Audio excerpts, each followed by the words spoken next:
musiquinha, que houve uma versãozinha aqui na nossa programação, mas tudo coopera. Olha ela!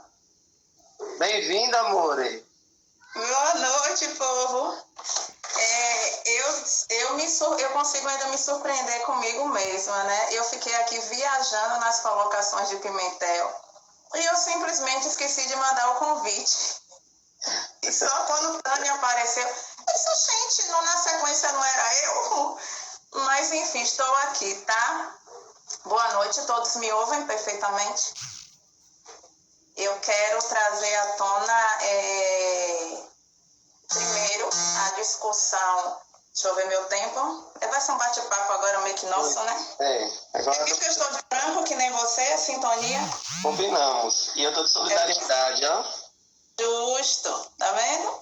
E assim, o tema da nossa live, né? Que solidariedade é um ato de amor em silêncio. As pessoas às vezes acham que para ser solidário tem que estar dizendo, né, aos quatro ventos aí o que é que nós estamos fazendo.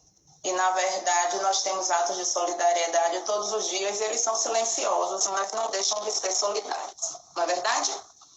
E uma fala de Guinho, né, e de Tânia. Guinho disse que se não formos solidários, não tem como a gente manter a nossa própria existência. E é verdade, Durkheim ele vem e faz esse questionamento de que o que é que garante a vida em sociedade? Né? É o ato de solidariedade. Mas não é o ato de solidariedade em si somente o sentimento de ser solidário. Existe a solidariedade social que Tânia acabou de, em outras palavras, desenhar agora. Fique em casa. O ato de ficar em casa é um ato de solidariedade social. Porque o ato de solidariedade social traz à tona dois tipos de consciência, Costa. E que as pessoas devem também saber, às vezes não associam uma coisa a outra. Mas é a consciência individual e a consciência coletiva, que é o que a gente sabe que está faltando hoje em dia, que é a consciência coletiva. Então, para a gente entender o que é solidariedade social, a gente precisa primeiro entender essas duas consciências. A consciência individual é essa nossa, que é particular, que tem as nossas características peculiares e tem a ver com a nossa personalidade. É ela que, na grande maioria das vezes, a gente utiliza para tomar as decisões do nosso dia a dia. Mas pasme que até em casa a gente precisa da consciência coletiva. A gente não sobrevive a uma quarentena, que já vai aí para uma sessentena, com os nossos familiares, se a gente não tiver bem em mente, bem claro, que é a consciência coletiva. A consciência coletiva ela é formada assim, a gente sabe que a sociedade não é só a junção de um indivíduo mais um, não. Mas é a junção dessas consciências individuais, sim, que formam a consciência coletiva. Então, a consciência coletiva, ela é esse laço que liga as pessoas umas às outras e que é a ferramenta para que haja solidariedade social. Então, nós vemos numa sociedade que o tipo de solidariedade que nós utilizamos é a solidariedade orgânica, que é diferente da solidariedade mecânica e que Durkheim também traz isso à tona. Guinho falou das sociedades primitivas, de que quem é aluno dele deve lembrar dessas sociedades primitivas, como é que elas se organizavam. E isso perpassa pelo modo de produção também, pelas relações sociais de produção que as pessoas constroem em cada período histórico. Então, numa sociedade mais simples, as pessoas se reconhecem muito mais pelo sentimento de pertencimento e pelo sentimento de semelhança. Isso é o fundamento da solidariedade mecânica, né? Então, as pessoas, elas sobrepõem a consciência coletiva em detrimento da individual. Então, o que é que prevalece em uma sociedade em que esse tipo de organização é mais simples, as pessoas passam a pensar mais nas pessoas e não no indivíduo. Só que, felizmente ou infelizmente, com o desenvolvimento do capitalismo, a gente passa a vislumbrar um outro tipo de solidariedade social, que é a solidariedade orgânica, em que as pessoas elas não se reconhecem mais como seres pertencentes e semelhantes. Não é esse o fundamento desse tipo de solidariedade. Que tipo de fundamento seria para essa solidariedade social orgânica? As pessoas se reconhecem por funções que exercem na divisão social do trabalho. Então, as pessoas se aproximam, elas estão ligadas por funções. É o que eu digo ao meu aluno, o indivíduo deixa de ser para ter. Então, as pessoas se reconhecem pelo que têm e não pelo que são. E, infelizmente, pasme, para que não nos falte nenhum vestígio de consciência coletiva, esse tipo de organização teve que criar, então, leis escritas e aparatos jurídicos para garantir que a consciência coletiva ela não suma. Então, nós vivemos em uma organização social que é preciso que haja leis para garantir a existência da consciência coletiva.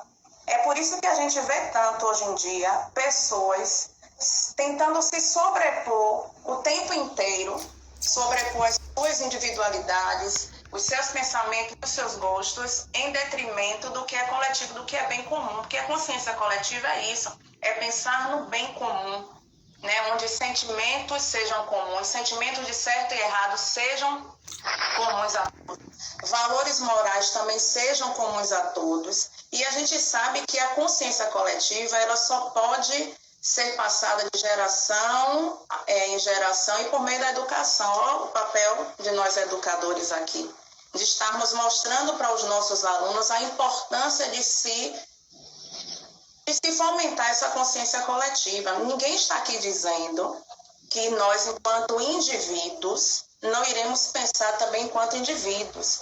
Nós temos gostos, nós temos desejos, nós temos anseios, mas existem situações sociais em que a consciência coletiva ela precisa prevalecer, e a gente está vivendo um momento em que essa consciência coletiva ela precisa prevalecer. E aí é que eu puxo a fala de Tânia, quando ela diz, fica em casa. Quando você fica em casa, você está sendo solidário com o outro, porque você não está cuidando somente de você enquanto indivíduo. Você está cuidando de você enquanto indivíduo que vive em uma sociedade. E a sociedade é justamente essa formação dessa consciência coletiva. Então, a gente precisa, sim, saber disso. E detalhe, quanto maior ou quanto mais intensa for essa relação da consciência coletiva mesmo, maior será o nível da nossa solidariedade. Então, quando a gente perde isso, e a gente perdeu isso, né, com o desenvolvimento do capitalismo, sim, com esse processo social do trabalho, em que a gente cada um é uma engrenagem dentro de um mecanismo maior, e é justamente isso, nós nos identificamos nesse tipo de organização social por sermos interdependentes.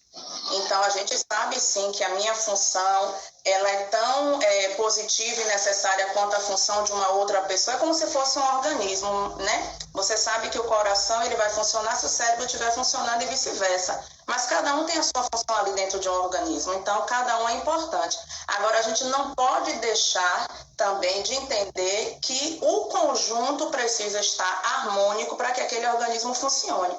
E isso é consciência coletiva. Eu não posso sobrepor a função do coração à função cerebral, né? Porque senão é mesmo que dizer que o coração pode ser descartado enquanto que o cérebro não. E ambos precisam estar em harmonia para que esse organismo, que é a sociedade, possa de fato caminhar com menos desigualdade. A gente sabe que não tem como da noite para o dia. Queríamos nós ter varinha de condão para da noite para o dia acabar com as desigualdades sociais, com as mazelas, com o egoísmo, né? Mas, infelizmente, a gente tem que ir por outros caminhos, que sejam os caminhos da legalidade, que sejam os aparatos jurídicos, mas veja como nós, seres humanos, perdemos esse princípio, né, que nos liga um ao outro, porque a solidariedade, quem nos liga, é o nosso elo, o nosso laço, justamente por conta de questões econômicas, né? De questões socioeconômicas, e aí a gente acaba se distanciando. Mas ser solidário é muito bom e faz muito bem a quem pratica, muito mais do que quem recebe a nossa solidariedade. E aí outro dia eu estava lendo que ser solidário não é você dar aquilo que te sobra, mas você abrir mão do que lhe falta. E quando as pessoas passam, e isso me chamou a atenção, eu disse, mas como lhe dá aquilo que lhe falta? Quando uma pessoa passa na porta da sua casa pedindo um alimento, você abre o armário e dá aquilo que está sobrando. Você conta que tem 3 quilos de arroz, então você pode dar porque não vai lhe fazer falta.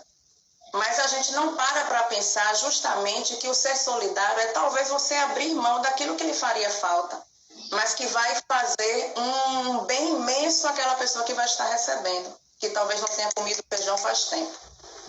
Então, que a gente seja capaz de dar o que nos faz falta e não aquilo que nos sobra. Bom? Amiga, eu tento faça das honras